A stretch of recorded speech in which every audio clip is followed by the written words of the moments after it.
Hello, my name is Tom Furr, and I am in the middle of the battle of my life.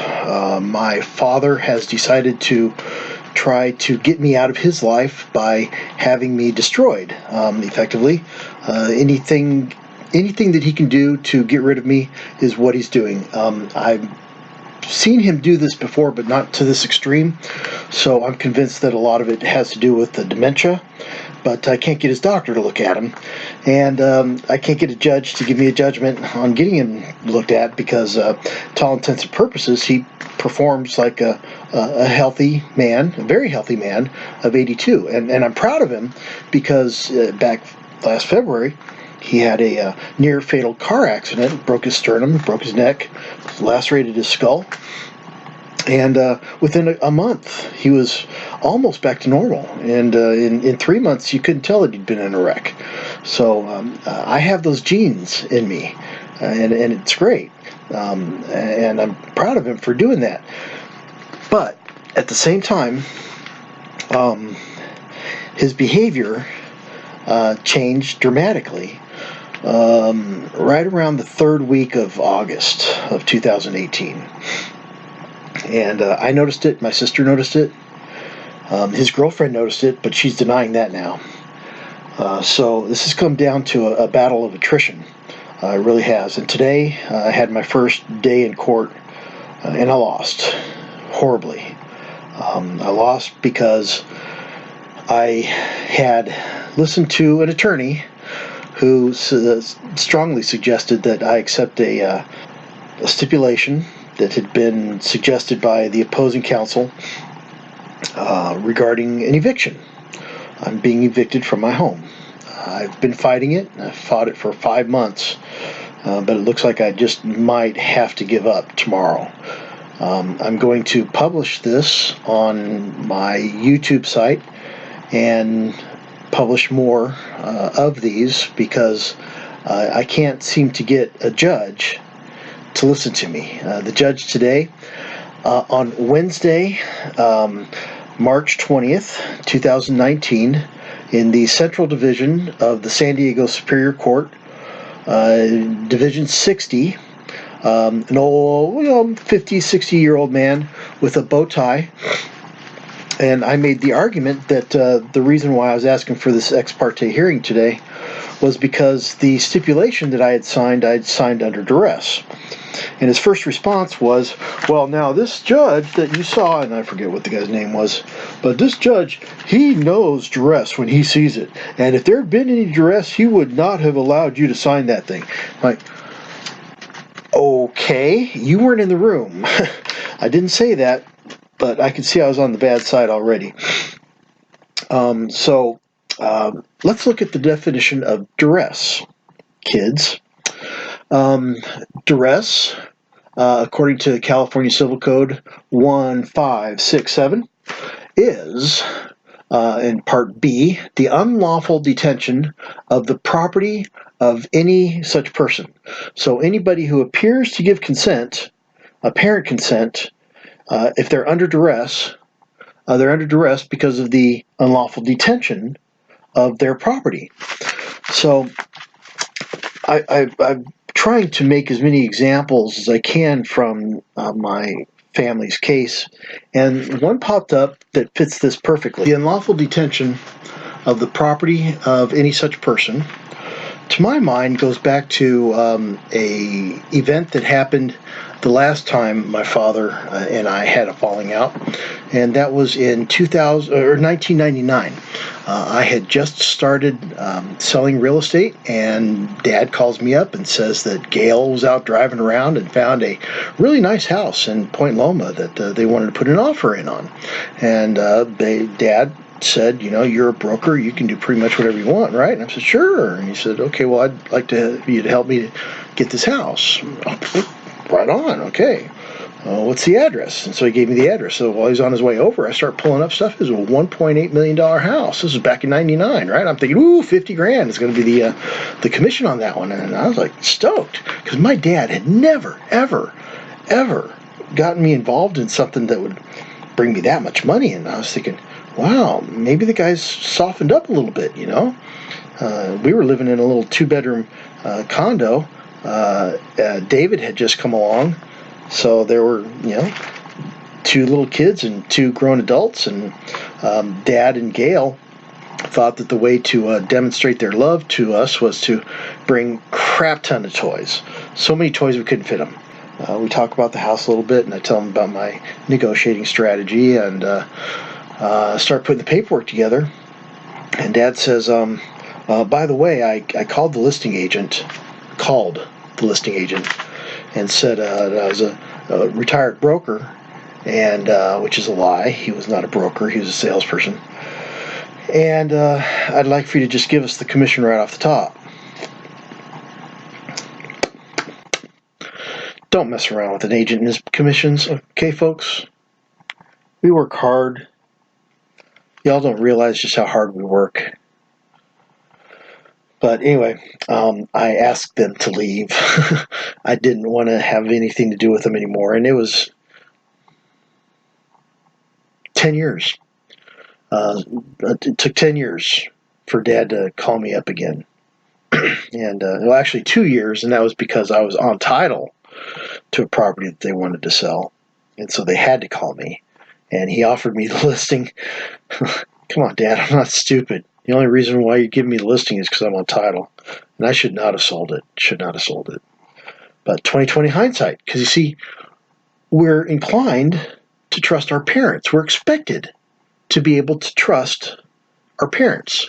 So when our parents provide us with an inheritance, or they tell us that an inheritance is going to be there, is it unreasonable for us to expect for that inheritance to be there, especially when it's given in conjunction with your participation in the family business? Okay. So anyway, back to San Antonio. Let's take a look at the listing on that property, shall we? So this is the top third of the listing, and as you can see in the top right corner, it says list price is $1,895,000, and then the red number, a couple lines down from that, is what it actually sold for, $1,815,900.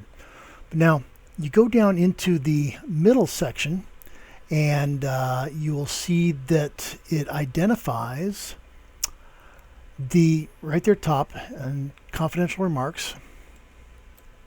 It says sales price reflects reduction of selling agent commission. Now, I ran the numbers on this, and I recall at the time that the commission was indeed going to be 3% to the buyer's agent. That turned out to be $56,850 based upon the list price. Now, because the price was reduced, the price was reduced by the commission. So if we take the 3% of the full list price, okay, so that would have brought the purchase price down to $1,838,150. The total reduction in price was $79,100.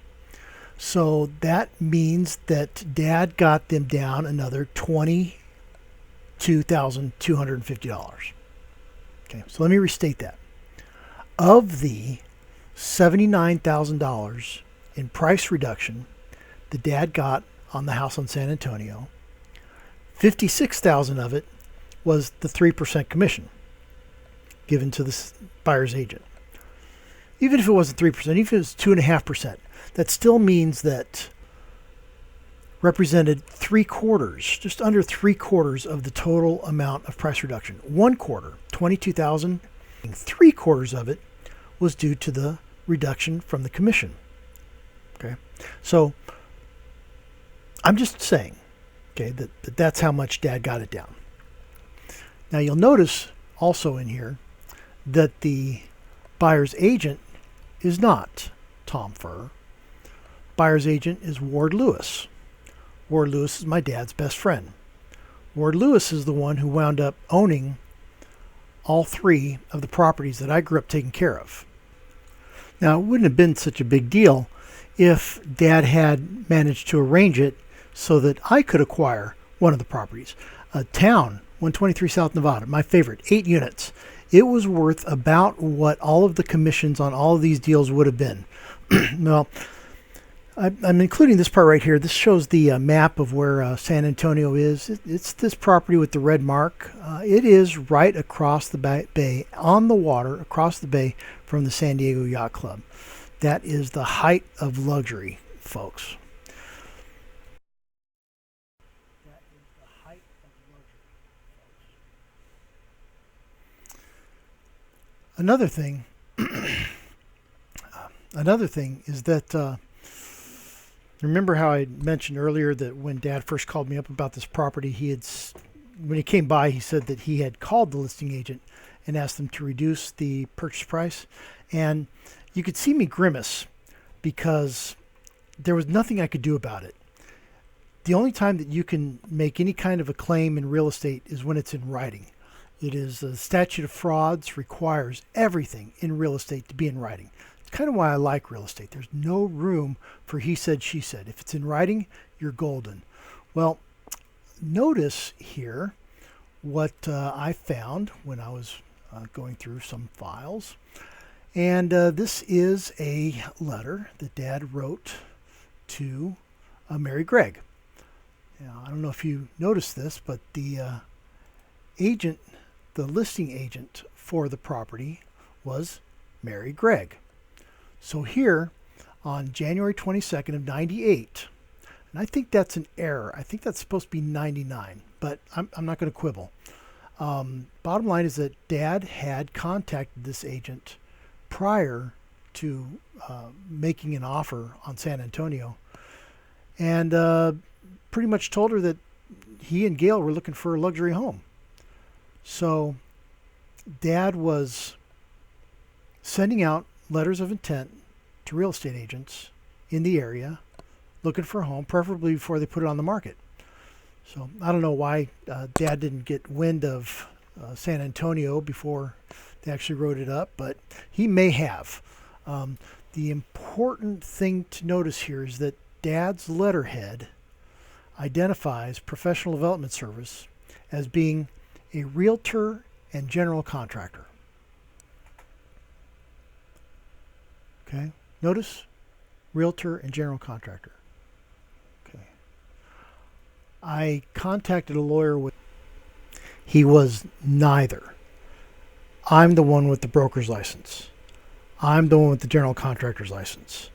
Because of those licenses, Dad felt he was within his rights to advertise Professional Development Service as a realtor and general contractor. He had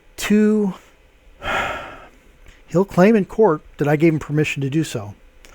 I did not, but that's beside the point.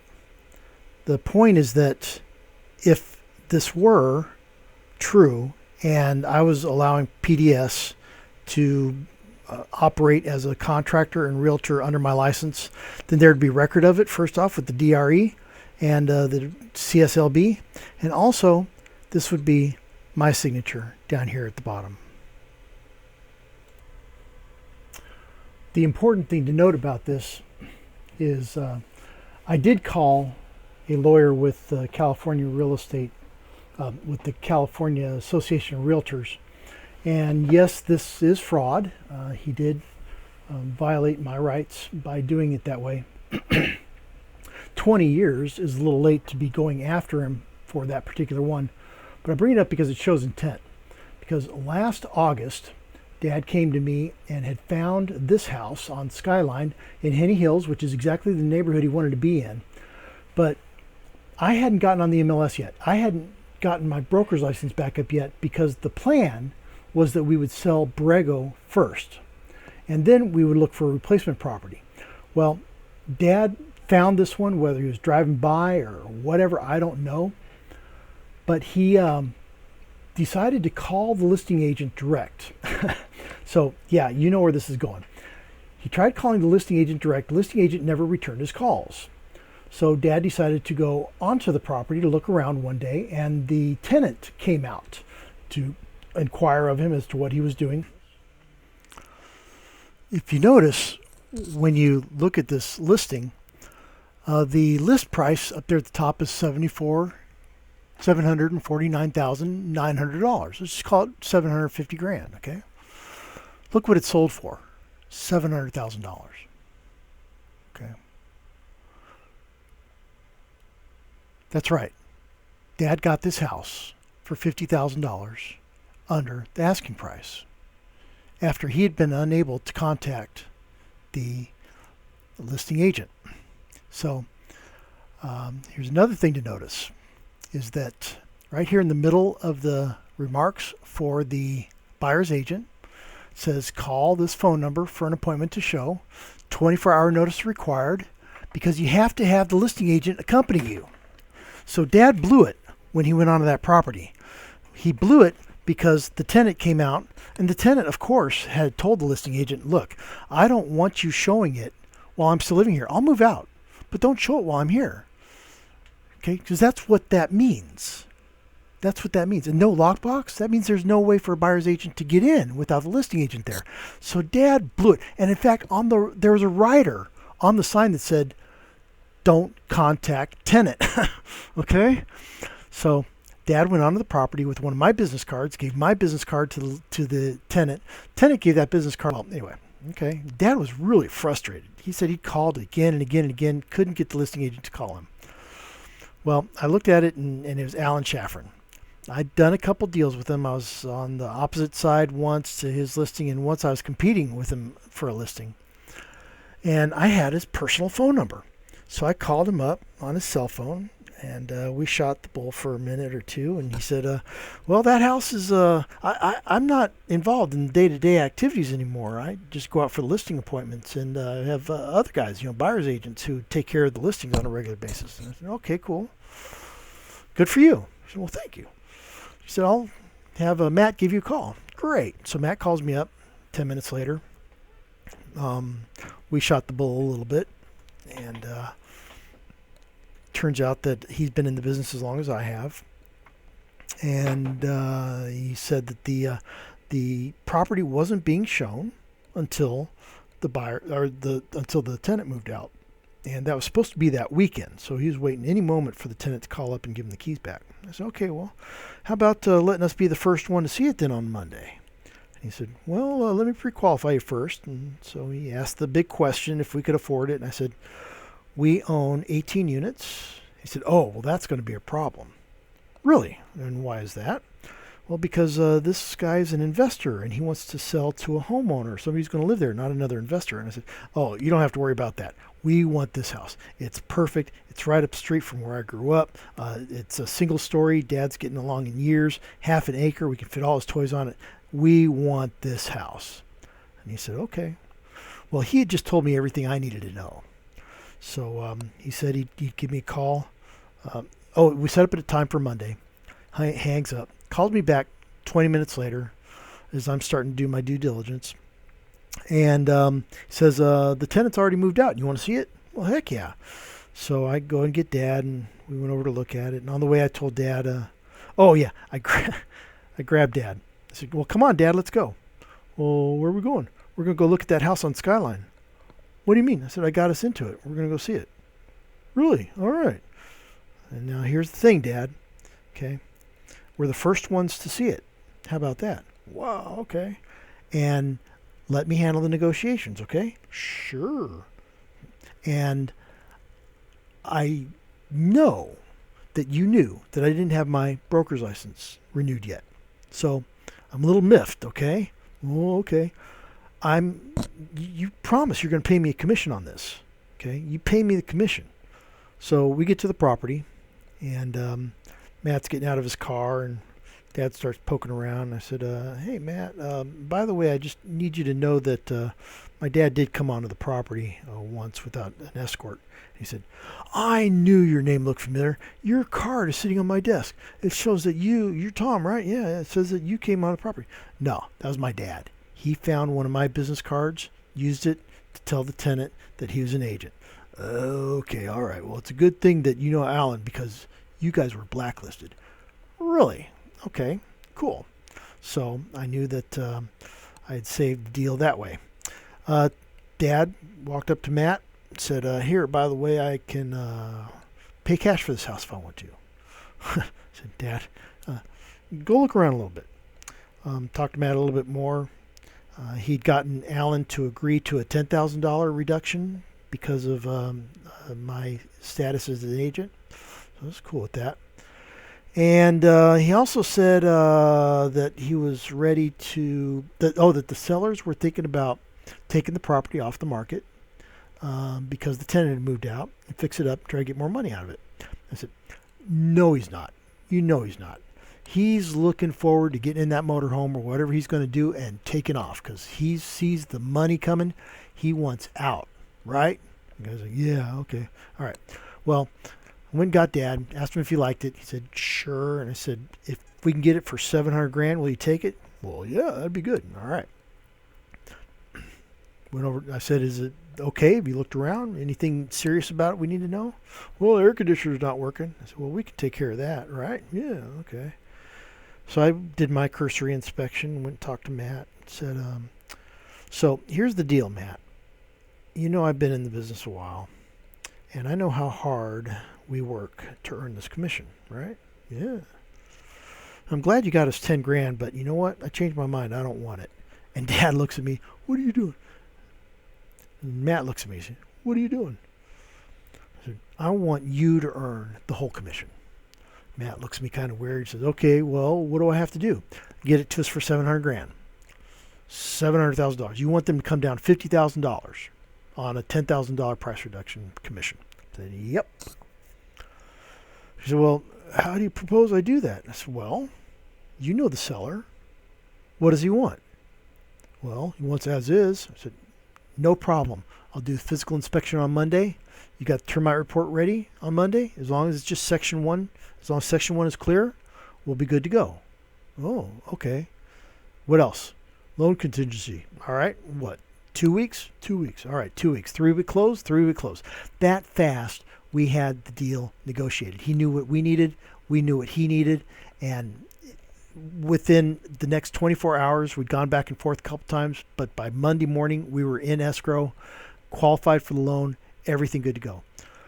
The next day, Dad takes a look at the paperwork, calls me up, says, hey, Tom, I got a question about this deal. All right, Dad, what is it? Well, I noticed that it says right here, as is. I said, yeah. So, well, in my experience, there's no such thing as an as-is deal in real estate. I said, well, you're right. And, you know, back in the day when it was the 8.5 by 14-inch piece of legal size paper that the contractor's written on, it was 4 pages long. You know, there's that little check-off area down there where you had to check off everything that the property had. Well, in the process of checking off what it had, you were also giving it a warranty, saying that it would be working in good working condition when the buyers took the house. Okay, well, that turned out to be a real big problem because people would just check off everything the thing had, but then not knowing that they're going to have to put in a new dishwasher before they close escrow. So the lawyers came up with this deal, which is 17 days to cancel the deal or sign off on the contingencies. No reason needed at all. You can cancel the deal. Okay. But isn't that when we get to do our inspection and get a contingency, some contingencies, get some credits toward the contingencies? I said, yeah, normally. But this time we have a comparative advantage. We have a comparative advantage because we know how to fix stuff cheaper than the seller can. So that's why I agreed to take it as is, because as far as I know, the only thing wrong with it is the air conditioner, right? Yeah, okay. We replaced the air conditioner. We got it for $50,000 below their asking price because we're willing to take it as is. Oh, what about the termite report? We get to ask for contingency on the termite report too, right? I said, nope, that was clear. Just a few things in the garage. So we signed off on that one too. Now he's getting mad. Okay. My dad, who just got into a house that he was blacklisted from for $50,000 less than they were asking, is getting mad at me because of my negotiating tactics. Okay. When it is all said and done, I told him, okay, Dad, I want that commission now. He said, well, I'm not so sure you earned it. What do you mean I earned it? Yeah, I earned it. I know you think that you earned it because you found it, right? Yeah. Well, there's more to procuring cause nowadays than just finding the property. Okay. I got you into it. I got you the deal. Well, I don't know because, I saw that one email where you said to them that, you couldn't earn a commission because you don't have your license. It's important for a man to keep his word now. I said, Dad, you knew that from the beginning that I couldn't get a commission? He said, well, I don't know about that because there's been times when I've been involved in a deal and I got a commission out of it even though I wasn't licensed. I said, well, Dad, you were the principal in those deals, right? Yeah. Okay, so the principal can get a credit from the listing agents, and then if there's anything left over in escrow at the end of the deal, they'll send you a check. So yeah, it's almost like you got the commission. Oh, okay, but still, you told them that. I said, yeah, and you told me that you pay me the commission. All right, I want the commission. I need it. Well, I don't know why you're in such a hurry. In a couple of years, I'll probably be dead anyway, and this will all be yours. Why can't you just wait? Dad, I earned it. I need it. What do you need it for? You said you were doing good. Dad, I have a 16-year-old daughter who ate up all my tax money, okay? That was when I lost his respect. When he realized that I needed the money, it's the way it always has been. Whenever I need the money and I have to ask him for it, I lose his respect. Yep. So he finally said, okay, well, how much do you want? I said, I want you to pay me what I earned, what I'm worth. I went home, called my sister, told her about it. She called Dad, said, better leave him alone for a while. And Dad went ahead and gave me a commission, put $2,000 in my bank account. So I wrote him a letter back. I said, well, at least you admitted to owing me a commission. He said, that's exactly how much money you saved me on the close. What? $2,000? See, he was thinking that the $10,000 was the only price reduction that he got. So that $10,000 on a 20% down means that he only had to put $2,000 less down. I got him a $50,000 reduction in price. So that right there is $10,000. Now, if he had offered me the $10,000 up front, I would have been happy as a camper, okay? Because $10,000 was what they offered us. $10,000, okay? But he didn't even offer me that. He gave me $2,000. $2,000 is less than 10% of the retail commission for the buyer's agent on that house. Okay? Now, I'll tell you, I got him a heck of a deal. Let's look at this spreadsheet I put together. Okay, nice color-coded. Right across the top there is the one we bought on Skyline. All these other ones are in Henny Hills. A couple of them are over in Fire Mountain. But, for the most part, you look over on the very right is the lot size. And for Dad, the most important things were number one, price. Number two was the number of levels on the house. Number three would have been the price per square foot. Okay. And size of the house and size of the lot. You'll notice that this one is the largest lot. See that number one down there on the bottom right hand side? That means for that column, lot square foot, we got number one position. Largest lot for all the houses that had sold within 6 months in that area. Okay. Price per square foot for the lot was the lowest. Okay.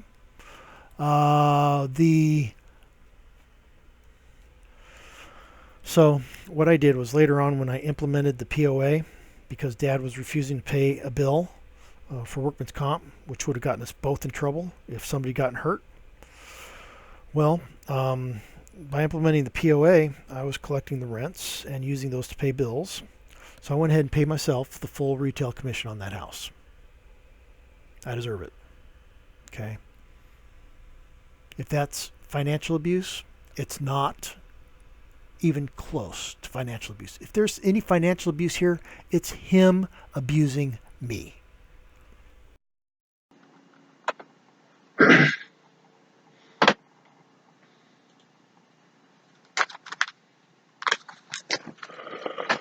Now, this is the one that really ticked me off about the judge, because, this is about, the confinement of a person that might be lawful in its original state, but it becomes unjustly harassing or oppressive.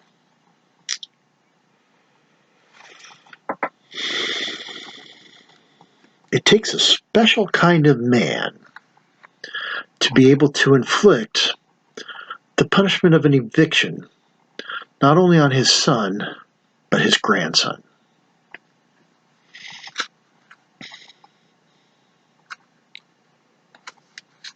I'm floored that this man, who is my biological father,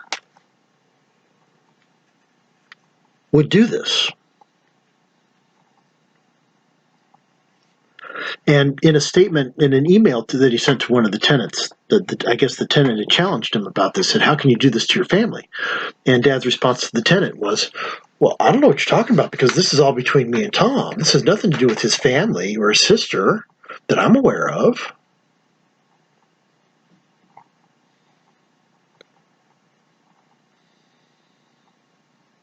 I mean, how could it not?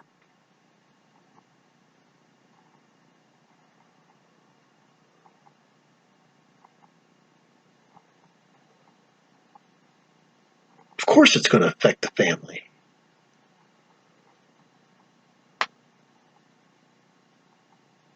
I mean, my kids have been watching me over the last 5 months as I deal with this, because this is not just a family member who's suddenly got dementia.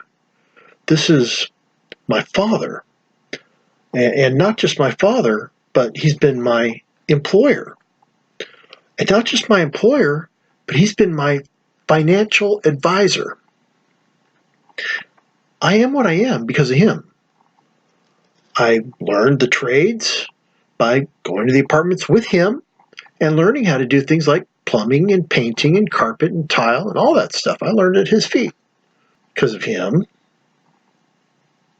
And I got through school because of him. I am who I am because of him. And it's not just a superficial thing. It's like we relate. We relate.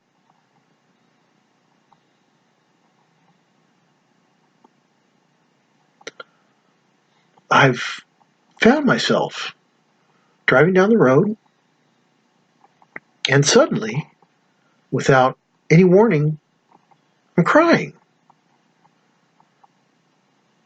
And it's not just because he's getting old and the dementia setting in. I mean, I get that. My grandmother, his mom, got dementia, but she was great. You know, she was happy. She smiled she called me Dean, okay? But she was happy. My dad is not happy. He's a bully. He's regressed back to his bully stage. And he seems to enjoy oppressing me. I'll show you videos in time, and you'll see where I'm taking, where he's gleeful as he's dialing the phone, dialing the police. Okay? So, why am I doing this? Why am I putting this out in the public? Because I need your help. Two things. Do I continue to fight? Tomorrow, the sheriff's coming. They're going to lock me out. Do I make them arrest me? That's my first thought. I want them to arrest me. I want news cameras here. I want friends here. I want the sheriff to have to come in here in my room, cut a chain, and haul me off on camera. Because this is just not even in the least bit right. And if that's what it's going to take to get that bow-tied judge to listen to me, and, you know, he came this close. He came this close to catching what Derek and Dad did to 48-48 and 51-35. This close. If I had handed him this one that had the tags on it and everything highlighted, and had said, Your Honor, take a close look at that EV160, It might have hit him. It might have hit him. He might have said, well, who's the one who ordered the hearing for the 21st of December? Oh, that was me, Your Honor. I did that on December 5th, right before our hearing on December 7th. Okay. And your TROs, they looked like they were granted, but you're right. The judge didn't hit the property restraints. Correct, Your Honor. He put not requested. And yet you requested them. Right, Your Honor. Is there anything you can do about it? Well, I now have grounds for an appeal.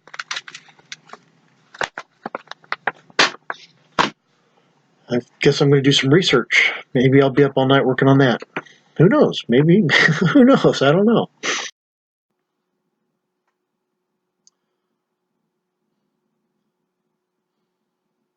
The point of showing both the deal with the judge and him not granting me a stay of eviction and talking about my property negotiating skills is because I want you to see how my life has been under duress for a long, long time, ever since I was a little kid. The fact that my dad did it to me 20 years ago in terms of screwing me out of a commission and tried to do it again this year is just indicative of the abuse that I've been struggling with. So when a judge tells me that I don't understand duress, this whole event has been duress. It's been my father holding my property hostage. And so detrimental reliance upon him as my father, as my employer, as my financial advisor has led me to the spot where he feels fully justified in stepping all over me, in making me homeless, in lying, committing fraud in order to do it. I don't understand. I really don't, because I could never, ever do this to my kids. I couldn't. Maybe it's because I'm experiencing it. I know just how painful it is. But I really don't know of anybody who could do this to their children. And the saddest part about it is that this is the 7th time that I've suffered um, some sort of financial pressure, some sort of duress at the hands of my father. 7th. That's the reason why I'm fighting this time. I'm not going to put up with it. If I wind up losing everything, so be it. I've lost anyway. I lost my father. I like to think that if that when the courts rule in my favor, that I will be magnanimous and will grant my father his freedom within certain limits. And the only reason I'm going to put limits in there is because he shouldn't be flying by himself. He shouldn't be taking long drives by himself. He needs to be kept safe. I don't hold the dementia against him. It's just that this is the kind of dementia. It's behavioral frontal temporal dementia, and I studied it out, and I can see where it had its onset 20 years ago when he was doing this stuff before. It could impact somebody who's had brain damage quicker, and also it seems to affect areas of the brain that are already having issues because of the ADHD. Add to that series of mini strokes, other brain damage. You know, I'm surprised that I'm the only one who sees it. But that's that. Thank you. Well, that was March of this year. It's towards the end of August now, so that was 5 months ago. And the next day, the sheriff showed up and locked us out. But they came early. I've been in the business a while. I always seem to remember that the lockouts happen in the afternoon in Oceanside. But this was first thing in the morning. And I had left in the Benz with loaded up with a bunch of boxes of files and brought them down to Delmar Glass, which is where I was working. And Dennis, my partner at Delmar Glass, had been agreeable to everything that I'd done. So I thought he'd be fine with me unloading some stuff here and getting situated to where I could figure out what my next step would be. Turned out not to be the case. He became very resistant to anything that I had to do after that point. In fact, I brought the 47 Chevy down here and was ready to turn it into the Delmar Glass truck. And he didn't want that. I couldn't figure it out because it's a beautiful truck. If you got that truck sitting next to a Lamborghini, you know what people are going to pay attention to? The truck. It's a great truck.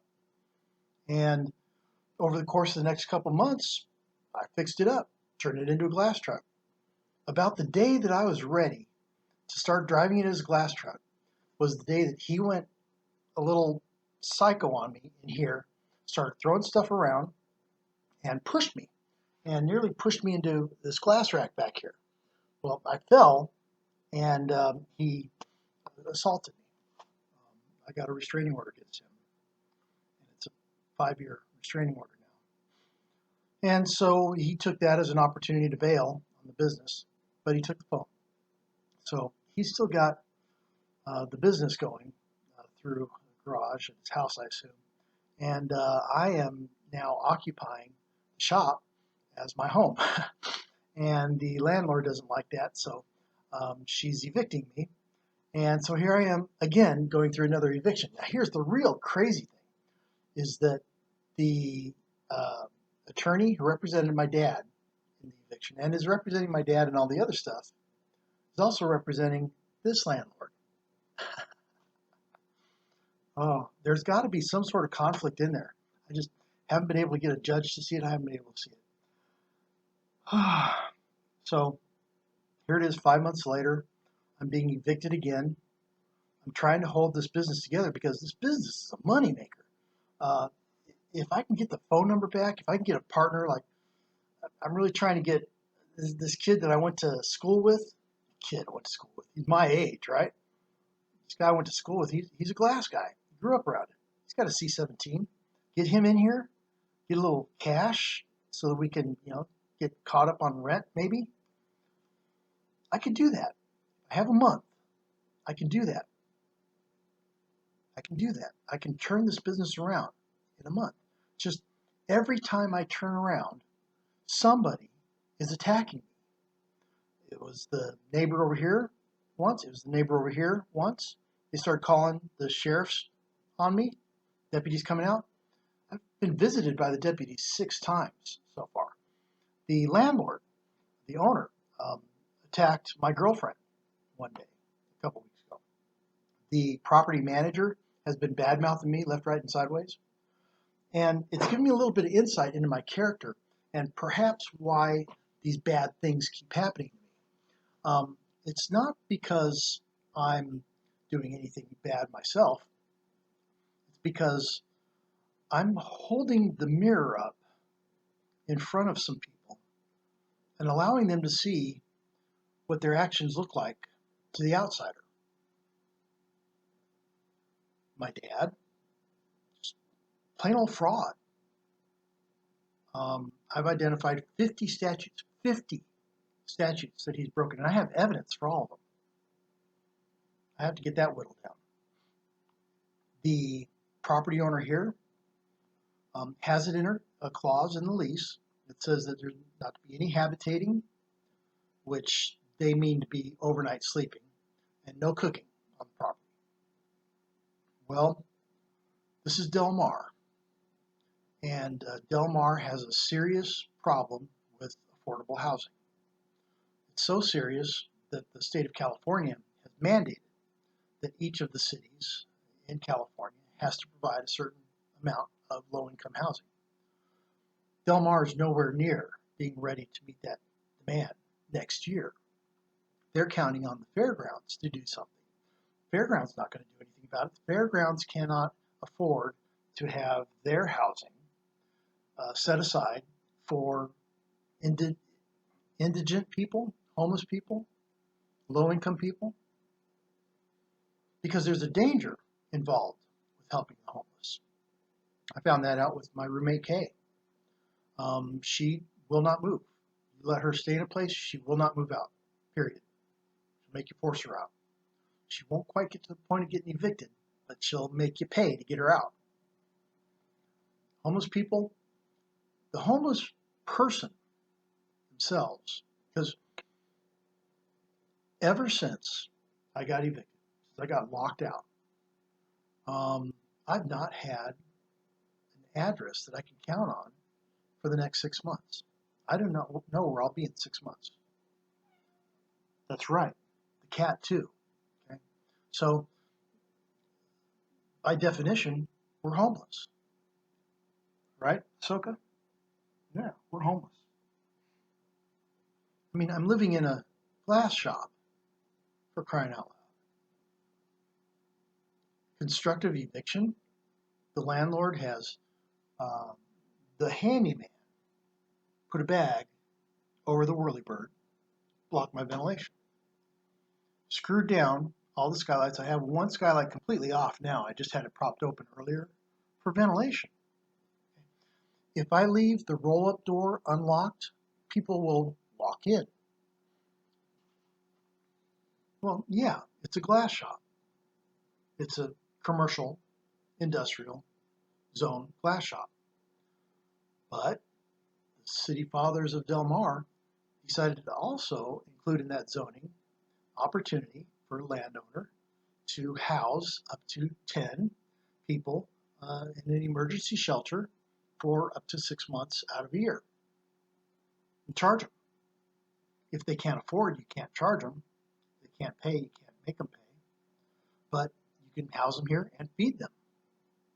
And in order to support that kind of activity, you can have a ancillary unit on the property that's a permanent dwelling for somebody to live in. I was like, cool. She could have a resident manager here. Guess what I am? I'm a resident manager. And, one of our employees at the time, besides me, but there's another employee who's homeless, and his girlfriend. So there were already 3 homeless people here who worked here and were doing good about getting the business turned around. Yeah. But my partner didn't see it that way. He didn't see it that way because he started to realize that he was way in over his head. And the lawsuits started coming in. And he had to bail out. But he bailed out breaking our agreement in the process. So I know I'm going to be able to get the phone number out of him. And that's really all we need, because this business is a moneymaker. So why am I saying all this? Because not only am I dealing with my dad now, but I'm also dealing with a business partner who's committed all kinds of fraud against his own corporation. He's going to be paying for a long time if he doesn't wind up in jail. We've also got a property owner who doesn't understand the homeless situation. See, it's not the homeless person who's dangerous. It's a hungry homeless person, a hungry and cold homeless person, hungry, cold, and wet homeless person. That's the dangerous one. And dangerous only in the sense that there was one guy, I've got cameras up because I've just been recording everything. And there was one homeless guy who came up here and plugged into some outlets that I had installed out front that I thought were taking power from the community, but they weren't. They were taking power from a neighbor, so I owe that neighbor some money. But he plugged in, and I saw it. I saw the phones, and I'm like, what is this guy? So I grabbed the phones and took them inside and took the chips out and was looking at some of the stuff on the chips, and I thought he was a spy. I thought that he had been hired by the property manager or maybe Dennis to check on me to see if I was still living here, because the timing was just perfect. I mean, he showed up right after I left to go to Denny's. When I got back, the stuff was there, and I pulled it in, took the stuff, put the phones back. 5 minutes after I put the phones back, without the chips in them, he shows up and takes them back. Well, after looking at the chips, I realized he was just another homeless guy looking for a place to charge up his phones. Okay? How can you blame somebody for that? How can you get mad? How can you put people at risk with the law for that? Because Del Mar, you can't sleep on public property. It's called camping. Okay? That means if you fall asleep on the beach, they'll give you a ticket if they want you. If you have your vehicle parked in public parking and you take a nap in there, that's camping. But on private property, you can camp in your vehicle. It's about the time that I was staying here regularly that they decided to impose a fine of $1,000 a night if you stayed here overnight. Now, that was illegal. And the property manager made no bones about being able to do it. So, the other goal that I have here is to wake society up to the fact that most of your business people are not sophisticated enough to handle their own leases. Okay? They're not. And then lastly, of course, is the whole homeless problem. It's a problem. Here's where it's a problem. Even if we were to open up a shelter here for homeless people, probably most people wouldn't want to show up for it anyway. They'd rather sleep in their cars. I think that we'd be better off just charging $20 a night to let people sleep in their cars out there, supervised. Give them some food in the morning, dinner at night. Make sure that they're gone before the CrossFit guys get here at 5 o'clock in the morning. Make sure that they don't interfere with normal business activities. Because nobody, me included, wants to go into a shelter. It's not because the food's not any good. No, I'm sure the food's great. It's not because it's not warm. It's plenty warm in here. But it's because we lose some of our rights when we agree to do so. Okay? They check your blood alcohol content. Okay? I mean, if me and a couple of my friends want to drink a few beers at home, we can't because we don't have a home. Even the shelters, we can't. Okay? Privacy, forget making love to your girlfriend. Forget my cat. Okay? Some of our rights, some of the things that we expect to be able to do as Americans, as human beings, have a pet, have a mate, make love to my wife, get drunk if I want to, stay home when I'm drunk. There's nothing wrong with that. I'm not a mean drunk. I'm a happy drunk. But you know what? If I want to stay in a homeless shelter,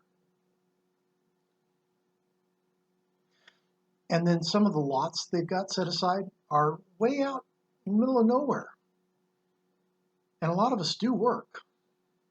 I still have most of my tax clients. I hope they still come back after watching these videos. Okay? But it's crazy. In San Diego has the fourth largest homeless population in the country. And half of us are sleeping in our cars.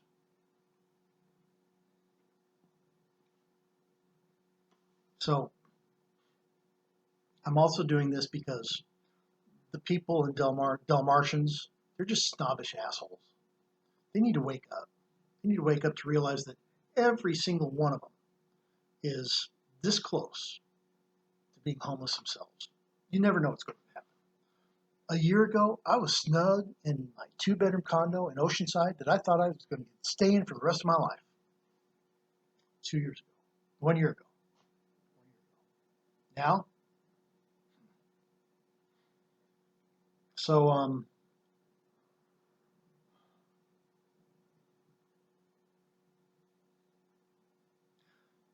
it's time for me to get the word out. I didn't do it when I got evicted from my condo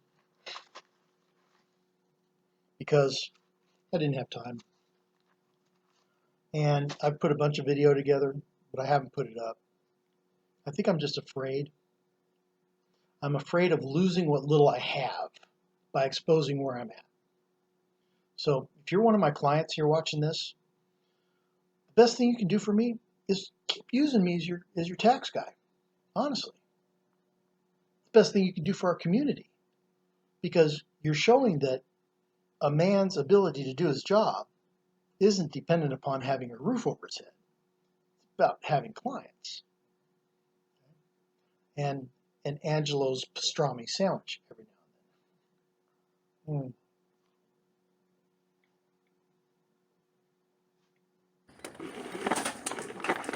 And that wasn't. It's outside the space. All right. I got to make this safe for everybody. Safety.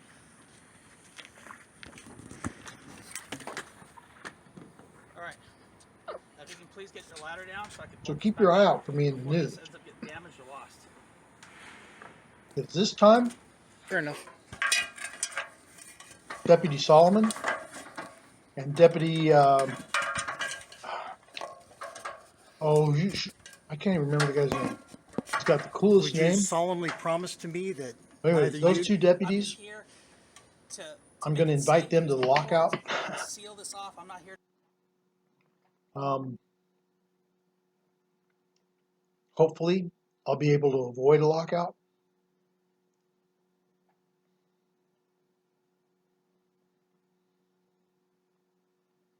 But like this video, like the other ones, I'm going to be putting up a bunch in time. And encourage me. And if you would like to, please send me some money, because I really need a lawyer. I really need a lawyer. If you're a lawyer, you know a lawyer, please, I need a lawyer. I need a lawyer who will hunker down with me and battle this. News, I need news people to watch this and get the word out. I'm trying to do something here. Thank you very much. Bye.